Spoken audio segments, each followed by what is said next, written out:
on 105.9 FM and streaming worldwide on the WMAL app. O'Connor and Company. It's 8:36. It's O'Connor and Company. 30 minutes from now, we hand it off to Chris Plant for the Chris Plant Show. Thanks for sticking with us for our first 3.5 hours. Now let's really get down to it. It's Larry O'Connor with Julie Gunlock. And this is a guy, Julie, who in the House of Representatives, chairman of the Judiciary Committee. He doesn't throw down with these April Fool's jokes. Don't try to mess with Jim Jordan, because he will break you in half. Congressman Jordan, thanks for joining us. Good to be with you guys. Listen, a lot of discussion. Yeah, April Fool's Day. Back during the Biden administration, every day was a sort of Fool's Day. So, that's why it's nice to set just one day apart.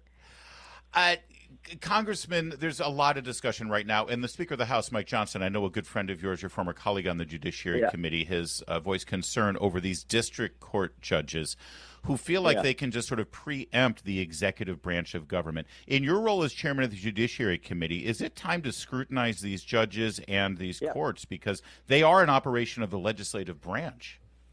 Yeah, we're doing that today. We got a hearing here in an hour and a half where we're looking at that very issue. We got legislation we passed out of the committee 4 weeks ago that's going to be on the House floor tomorrow, and we'll pass the House floor. The legislation says if a district judge issues some injunction against an administration, it only applies to the people in the case in that respective jurisdiction. It doesn't apply nationwide.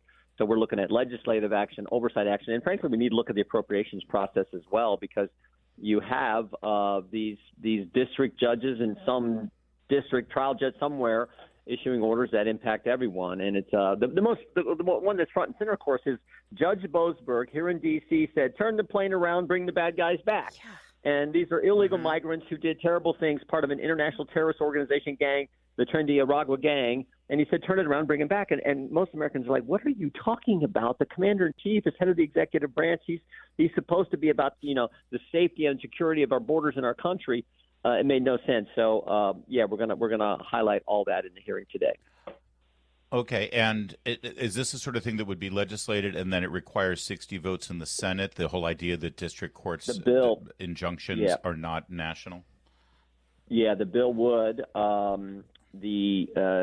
Senator Hawley has indicated he's going to introduce companion legislation to what Representative Issa, whose bill is here in the House, as I said, passed the committee 4 weeks ago and is going to pass the full House. But, you'd have to have – now, understand – people on the left, though, understand this is a problem too. Even Supreme Court Justice Kagan has said that these injunctions applying nationally and nationwide are a real problem. So it's not like this is just conservatives. It's just that President Trump has been disproportionately had this happen to policies he campaigned on, the American people elected him to get done, and then you have these judges stopping it. So, but there's people on the left who understand this is a problem as well.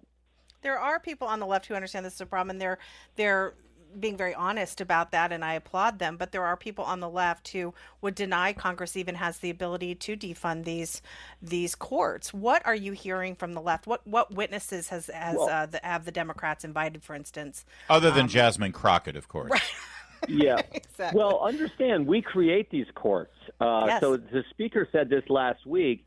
There's the Supreme Court, but the lower courts, we create these districts and these courts and these district courts. So you can create them, you can take them out of existence, I guess, was the Speaker's point. But what we're looking at is you also appropriate money for them. Now, we don't want to do anything that would in any way jeopardize the security of judges. We all remember what happened to Justice Kavanaugh in the aftermath of the Dobbs opinion being leaked.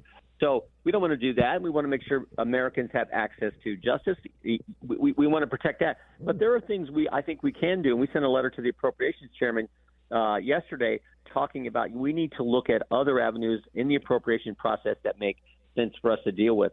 But the fundamental question here is, really the basic question is, who decides?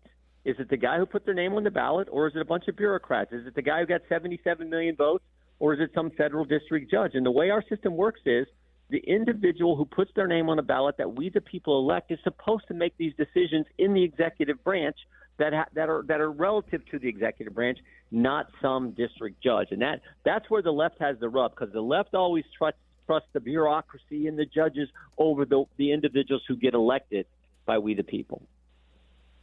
We're speaking with Congressman Jim Jordan of the Judiciary Committee. We'll look forward to that hearing today. Thanks for giving us a preview on it.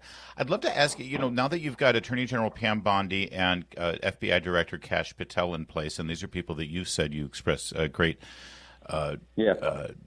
respect for and confidence in, are you still looking into all of the issues that happened during the Biden administration, during the first Trump term with regard to the FBI, James Comey? Are you sort of stepping back and letting them do their own house cleaning there? What's the legislative role here in oversight? Yeah, both. We still got questions that we think we want answers to and the American people want answers to. We sent 7 subpoenas to Kash Patel 4 weeks ago. It's night and day, the compliance and the feedback we're getting, the information we're getting back from the FBI compared to what we didn't get back from and the response we didn't get from Chris Wray and Merrick Garland. And then, of course, Pam Bondi is the same.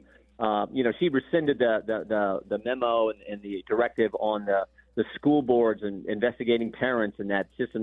She rescinded that right when she got into office. Night and day, what we've seen and the response they've given to Congress as we conduct our constitutional duty to do oversight of the executive branch. So I'm very pleased with the Attorney General and, of course, and the Deputy Attorney General, Todd Blanche, I think is tremendous as well.